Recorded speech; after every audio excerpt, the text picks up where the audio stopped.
ว่าเฮาห่างก็เฮ็ดกันข้างโพดดอกมีแต่ตัวมีแต่หลอ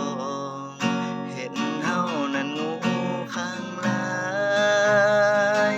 มันเจ็บอยู่เด้อแต่ย้านต้องเสียเธอไปก็ย้อนว่าฮักหลายเลยยอมเป็นของตายที่ยังหายใจเห็นว่าเฮาห่างก็เฮ็ดกันข้างโพ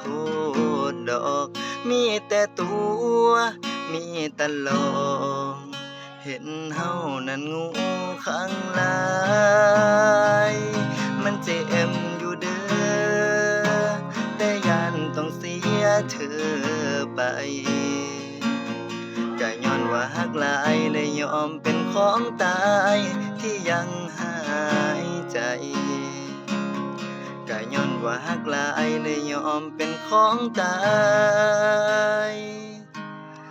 ที่ยังหายใจ